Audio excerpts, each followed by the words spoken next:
요지경 재팬 여대생을 강간하고 산채로 불태운 미시마 여대생 살인사건. 가깝고도 먼 나라인 일본은 성진국이라는 별명에 어울리게 한국과는 아주 다른 성풍속부터 섬나라 특유의 문화를 갖고 있는데 일본의 특별한 모습들을 살펴보는 요지경 재팬. 오늘은 2002년에 발생한 여대생을 강간하고 산채로 불태운 미시마 여대생 살인사건 이야기입니다. 미시마 여대생 살인사건은 2002년 1월 23일 일본 시즈오카현에서 발생한 살인사건인데 잔혹한 수법으로 동종 전과가 없고 피해자가 한 명임에도 이례적으로 사형이 선고되어 화제가 되었습니다.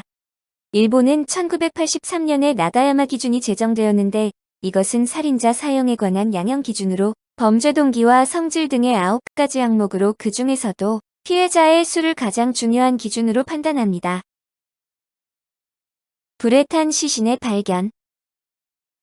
2002년 1월 23일 오전 2시 35분경 시즈오카현 미시마시의 공사 현장을 지나던 트럭 기사가 불길이 솟는 것을 발견하고 다가갔다 불길 속에서 사람의 발을 보고 경찰에 신고했습니다.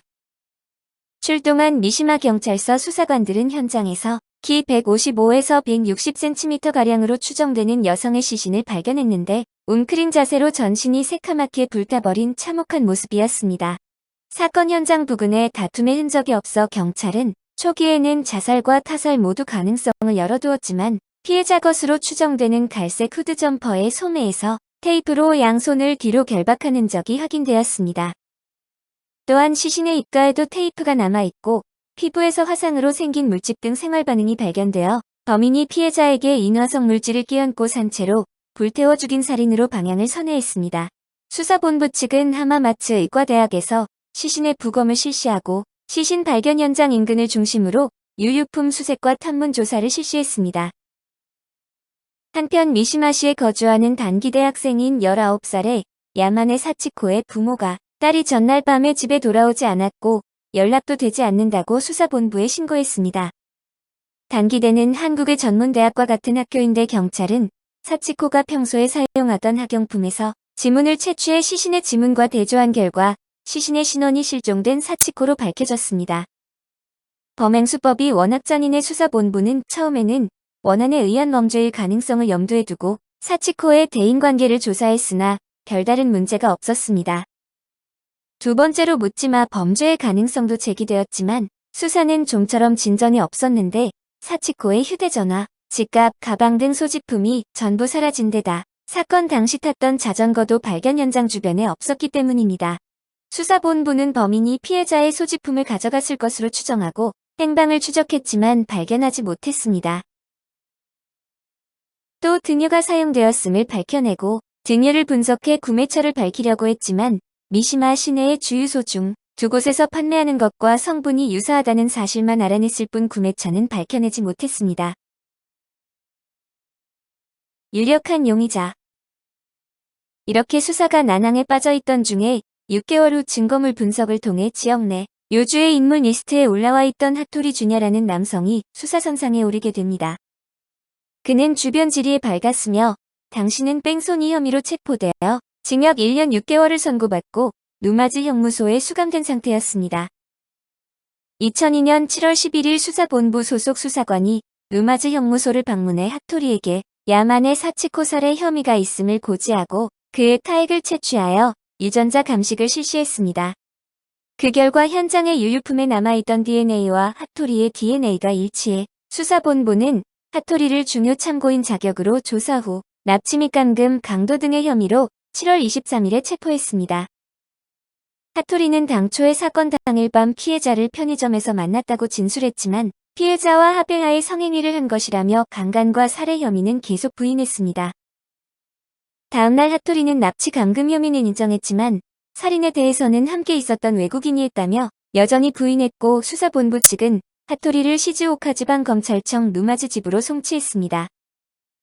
한편 수사본부는 하토리의 차에 증거가 남아있을 가능성이 높아 차의 행방을 찾았지만 사건 직후 폐차되었는데 추적 끝에 타이어를 회수하는 데 성공해 현장에 남은 스키드마크와 대조 작업을 했습니다.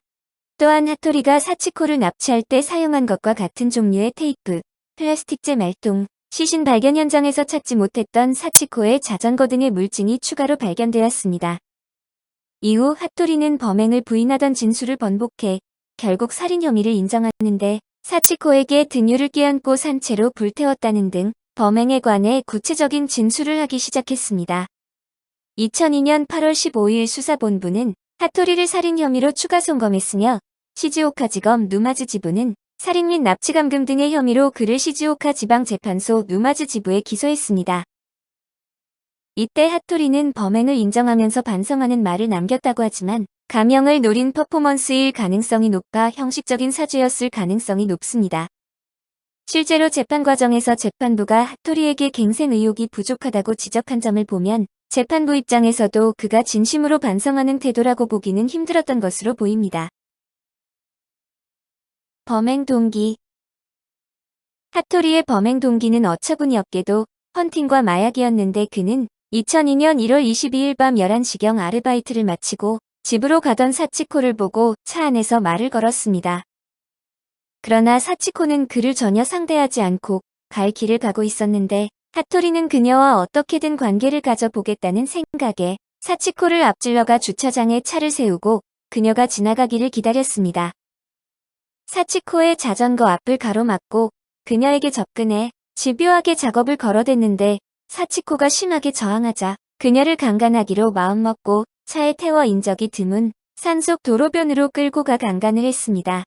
강간을 한 후 경찰에 신고하면 강간 사실을 퍼뜨리겠다고 협박을 했고 다시 사치코를 차 뒷좌석에 감금한 채 미시마 시내로 돌아왔습니다. 그는 처음에는 사치코를 적당히 인적이 뜸한 장소에 내려놓고 달아날 생각이었지만 평소 핫토리와 마약을 하던 동료가 주사기를 갖다 달라는 연락을 하자 자신도 마약을 하고 싶은 충동을 느꼈습니다. 그러면서 사치코를 풀어주면 신고를 할 것에 불안을 느꼈고 사치코를 공사 현장으로 끌고 가 결박한 뒤 전신에 등유를 끼얹고 불을 지른 뒤 그대로 방치하고 도주를 했습니다.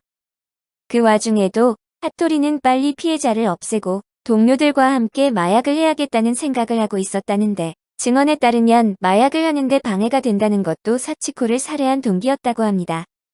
시신 발견 현장에서 그녀의 소지품들이 사라진 것도 경찰의 예상대로 핫토리가 가져갔기 때문인데 그는 사건 다음날 평소처럼 자신이 근무하는 건설회사에 출근을 했다고 합니다.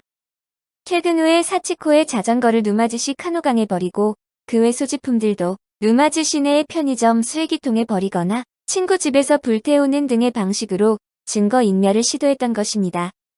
핫토리 주냐는 1972년생으로 홋카이도에서 태어나 시즈오카현 미시마시로 이주했는데 중학교 3학년 때 절도 혐의로 초등소년원에 수감되어 수감 상태로 중학교를 졸업했습니다.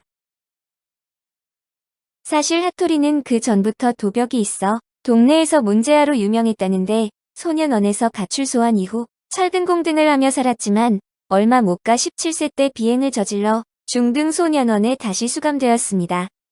중등소년원 가출소 이후 누나가 사는 오키나와로 가서 약 1년 동안 일을 하며 지내다 미시마시로 돌아와 스낵바 종업원 등으로 일했지만 절도 등의 혐의로 보호관찰 처분을 받았습니다. 20세가 된 1990년에는 결혼을 해서 두 자녀를 두었지만 그해 12월 마약단속법 위반 및 도로교통법 위반으로 징역 1년 6개월의 보호관찰 포함 집행유예 4년을 선고받았습니다. 그런데 집행유예 기간이던 1995년 4월에 공범과 함께 순토군의 한 노상에서 강도 사건을 일으켜 체포되어 강도치상과 공갈, 절도죄로 징역 4년 6개월이 선고되었습니다. 결국 핫토리는 집행유예가 취소되면서 기존 혐의까지 더해 형이 집행되었고 2001년 4월 가석방되었으며 복역 기간 중이던 1999년 1월 이혼을 했습니다. 핫토리는 가석방된 이후 운송회사에서 일하면서 이혼한 전처와의 관계를 회복하고 2001년 10월경부터 한때 일했던 미시마시의 한 건설회사에 다시 취직해 전처 및 두 아이와 함께 살고 있었습니다. 사형 판결과 집행. 2004년 1월 15일 시즈오카지법은 1심에서 핫토리에게 무기징역을 선고했으나 검찰 측이 양형부당을 이유로 항소했고 핫토리 측도 마찬가지로 양형부당으로 항소를 제기했습니다.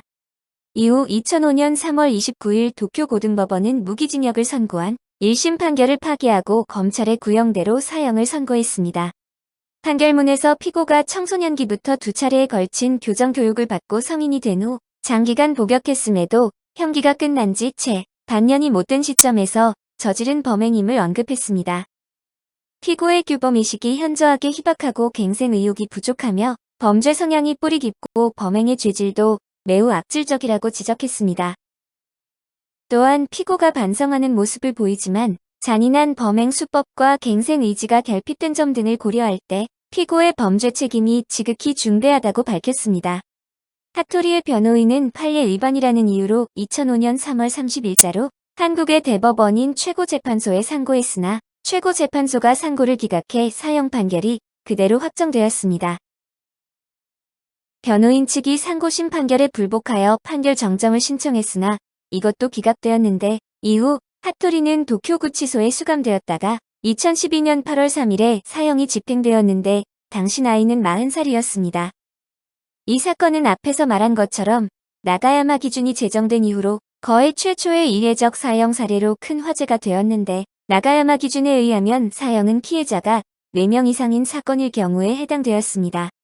이 사건처럼 피해자가 1명인 경우는 명백한 가중 사유가 없는 한 무기 또는 10년 이상의 징역을 선고하게 되어 있었고 사형은 금전적 이득 목적이거나 살인 전과가 있는 경우로 국한되어 있었습니다.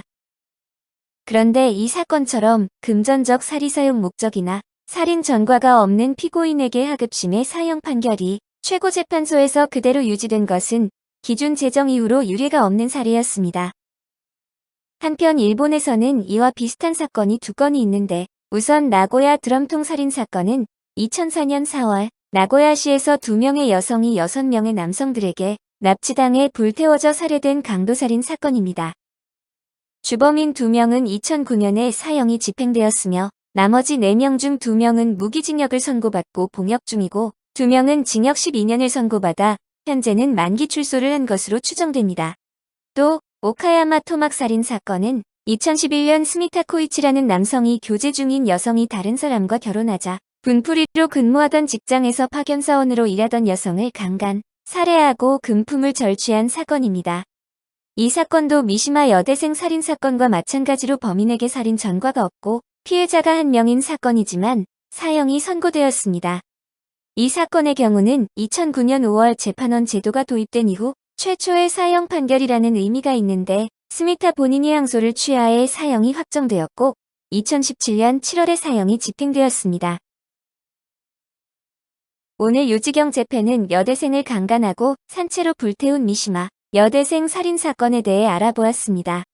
감사합니다.